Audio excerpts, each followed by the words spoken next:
Bitcoin. Oh, look, you don't really make any money all of September and October. And then somewhere in October, normally it's around the 16th, but this has been delayed because, repeat after me, the Treasury General account and the government shutdown. It's been delayed a bit. And then you get November and December. These are the months that make all the money. Now, here it says, well, the market's normally peaking in the end of November. Bitcoin Zella stands out with its simplicity and clarity. We've crafted an experience that anyone can dive into, whether you're a crypto expert or just a new to the crypto world. Now, guess who keeps his eye on us? The author of best-selling book Rich Dad Poor Dad, Robert Kiyosaki. And we want to take this opportunity and thank all the people who trusted us, and we read every comment. And the best part, it's free. Subscribing now means you will get all new information for free. Don't just follow the trends, stay ahead of them. Subscribe to Bitcoin Zella today and enjoy the new edge. Raoul Pal dives into the recent crypto flash crash, decoding market chaos and what's next for investors. Let's see what he reveals. I would go back to this chart and say, I think this is more likely, where it peaks into January. And we've got many, many other charts that suggest it's like Jan, even Feb, where it peaks and then trades sideways into April or so and then goes higher again. So that's what we're looking at. Now, remember, for God's sake, we don't know whether this happens or not, whether this happens or not, or any other fucking variation. It's probabilistically what we think plays out.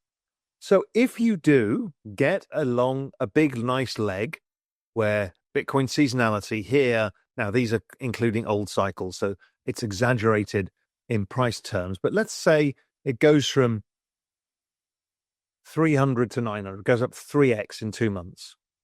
Let's say, let's halve that, goes up 1.5x or 1x. That's when you take some lifestyle chips off in case we fuck this up. That's a bit where you're like, I don't really care if I've got it wrong. Or you buy some short-term puts because remember, volatility is super low. Right now, you should be buying calls because volatility is very cheap. IBIT calls. You should all own IBIT calls. Nasdaq seasonality. It's all there to play for. So this is the game. The game is just follow the fucking game. Patience. Stop throwing poo at each other. Let me show you a quick few charts. This is a lot of alpha. I've done an hour now. And I'm going to answer the questions on Real Vision. And I'm also going to announce who won the $2,000 that was supposed to be $1,000. But I thought, fuck it, it's not enough money because you guys aren't making any money right now because the market's chopping you around. Bitcoin is back in the spotlight, surging past $112,000 as excitement builds for a potential Federal Reserve rate cut. The crypto giant's latest rally comes as traders gear up for a high volatility week, with BTC hovering around $113,000 and eyeing even higher targets. After a strong rebound on Friday, fueled by cooling U.S. inflation data, bullish sentiment has returned to the market. Many traders see this as the setup for a breakout, with some predicting Bitcoin could soon charge towards $123,000 if it manages a clean close above $112,000 resistance. Crypto analysts like Ted Pillows note Bitcoin's 4 consecutive green candles, suggesting steady buying pressure and hinting at more upside. He believes reclaiming the $112,000, $114,000 zone could trigger a push beyond $118,000. Others, like the analyst behind Frank A. Fetter's account, are watching closely for BTC to reclaim the short-term holder cost basis at $113,000, which could open the door to a run towards $130,000 or higher. Meanwhile, optimism is growing around the Fed's upcoming meeting. With rate cut odds above 98%, global markets sense a shift towards monetary easing. Central banks worldwide are trimming rates at the fastest pace since 2020, fueling risk assets like Bitcoin and adding fire to the current bullish wave. Broadening pattern. These tend to be continuation patterns. I know you get them occasionally as reversal patterns. I think this is a continuation pattern.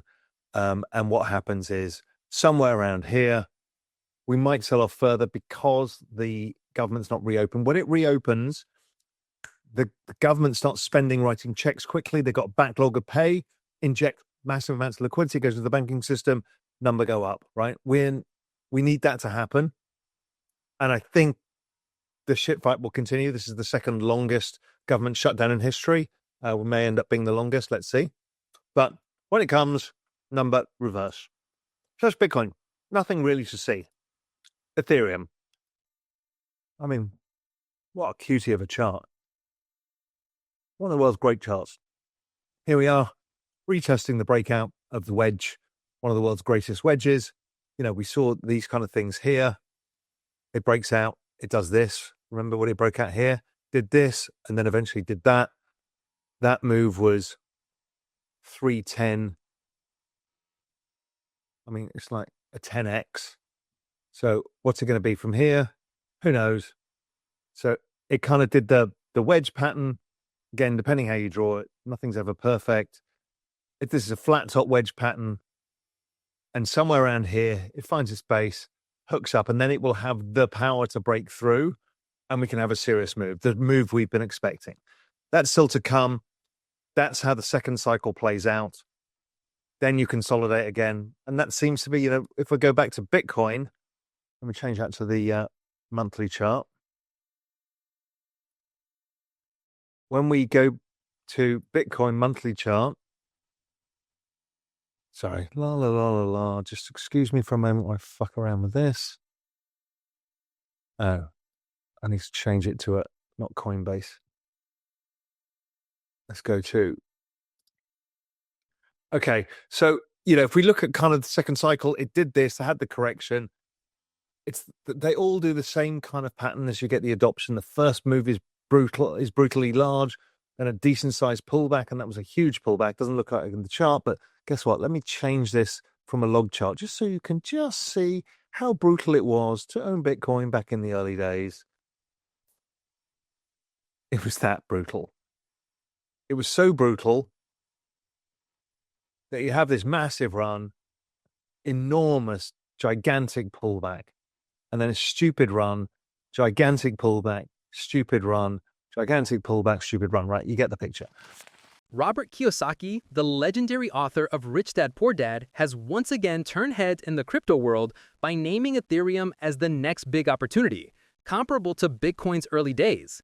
Kiyosaki believes those who buy Ethereum now, while it trades around $4,000, could see gains similar to the investors who bought Bitcoin at the same price years ago before it skyrocketed.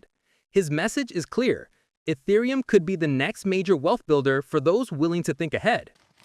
In a recent post on X, Kiyosaki wrote that old thinkers will be left behind, as the gap between traditional and modern investors widens into what he called a Grand Canyon.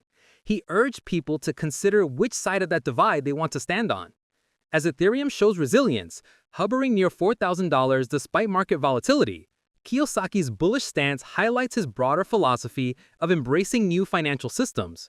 He contrasts outdated methods like saving in fiat or relying on pensions with forward-thinking moves such as investing in digital assets, gold, and silver. For Kiyosaki, Ethereum isn't just another coin.